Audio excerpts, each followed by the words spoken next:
Good morning. আশা করি সবাই ভালো আছো, আমিও বেশ ভালো আছি। ববিস কুকিং ব্লগ থেকে সবাইকে স্বাগত জানাই। এখন বাজে সকাল 5:30। এখন থেকে আমি আমার ব্লগটা শুরু করছি। প্রথমেই আমি ঠাকুর দিয়ে শুরু করলাম। আজকে বৃষ্টি পড়ছে, গত 3 দিন ধরেই বৃষ্টি পড়ছে। তো সকালবেলায় আমি ব্যালকনিতে যেয়ে দেখছি যে বৃষ্টি পড়ছে কি পড়ছে না। দেখছি খুবই জোরে জোরে বৃষ্টি পড়ছে। তো ফুল আনতে যাব কি করে, আমি তো সকালবেলায় ফুল আনতে যাই তো বাগান বাড়িতে। তো দেখছি বৃষ্টিটা একটু কমুক, ততক্ষণে আমি কিছু কাজ বাগিয়ে নিই। সকালে ঘুম থেকে উঠি আমি দৌড়ে জলটা দিয়ে দিই, তারপরে কাজ শুরু করি রান্নাঘরে যেয়ে। তো গাছগুলো বেশ ঝলমল করছে বৃষ্টি পড়ছে বলে। এখন তো গাছে জল দিতে হচ্ছে না, বৃষ্টির জলেই একদম ভরপুর, আর গাছগুলো বেশ বেড়ে উঠে গেছে। এবার কিছু ছেটে ফেলে দিতে হবে। সামনে অম্বাবচী, তখন তো আর মাটিতে হাত দিতে নেই, এখনই ছেটে ফেলে দিতে হবে। তো আমি কাল রাত্রিবেলায় কাবলি চানাটা ভিজিয়ে রেখেছিলাম। সকালবেলায় কাবলি চানার ঘুগনি করব প্রেসার কুকারে। প্রথমে 3টে সিটি দিয়ে দেবো, তারপরে 5-6 মিনিট কম আঁচে রেখে দেবো, তবেই আমার কাবলি চানাটা খুব ভালোভাবে সেদ্ধ হয়। তো সকালবেলায় 1 কাপ চা না খেলে কি চলে, বৃষ্টির দিন। তো ওই চায়ের সাথে আদা নিয়ে নিয়েছি, আদাটা যেটা দিয়েছিলাম থেতো করে। আর সকালবেলায় আমি তো লিকার চা খাই, আজকে যেহেতু বুধবার সেহেতু আমি একটু বিস্কুটটা খাবো, কারণ আমি না হলে অন্যদিন শুধু চাই খাই। তো আমি সোজা নিয়ে চলে যাচ্ছি ব্যালকনিতে চাটাকে, ওখানে দাঁড়িয়ে দাঁড়িয়েই খাবো।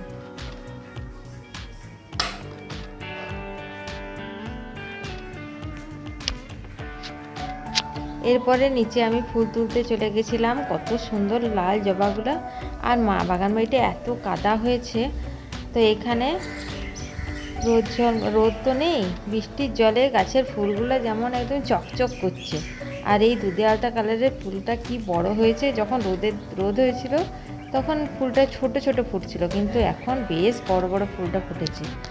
আর এখানে দেখো অরেঞ্জ কালারের জবাটা 3টে একসাথে ফুটবে, একটু পরেই ফুটে উঠবে।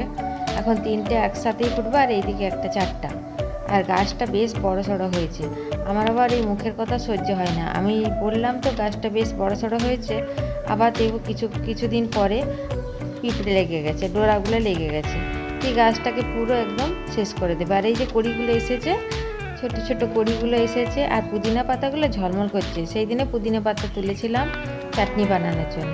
এই যে ফুলগুলো ফুটে গেছে, একদম মানে চকচক করছে। তার মধ্যে তাই আমি একটা ফুল তুলে ঠাকুরকে দেব। আর এইখানেও ফুলটা ফুটে গেছে। তো আজকে ছিল আমার হাজব্যান্ডের জন্মদিন। তো এই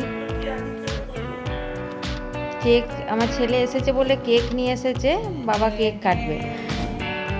তো আমার হাজব্যান্ড কিছুতেই কেক কাটতে চাইছে না, ও যেয়ে পরে নিয়ে এলো, বলছে না বাবা কেক কাটবে। ছেলে একটু রেডি হয়ে যাচ্ছে।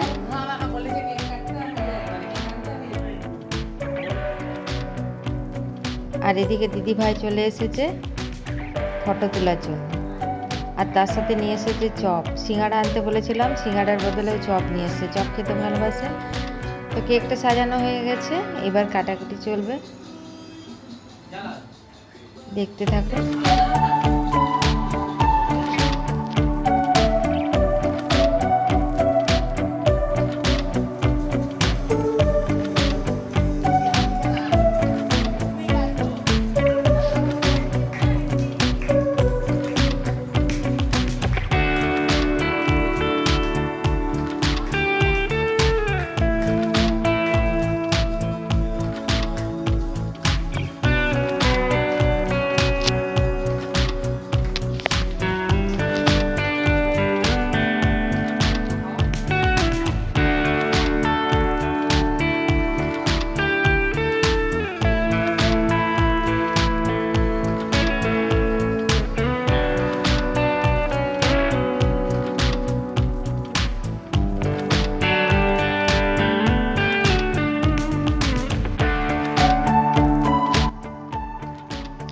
এরপর রাত্রিবেলায় একটু পনির বাটার মশলা বানিয়ে নেব।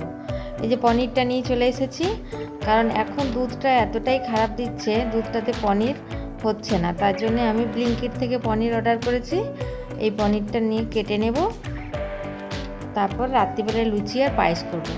আজকে ছিল এইটুকুই আমার এই ছোট্ট ভিডিও। যদি আপনাদের একটুও ভালো লাগে তো একটা লাইক দিয়ে দিবেন প্লিজ, কমেন্ট করতে ভুলবেন না।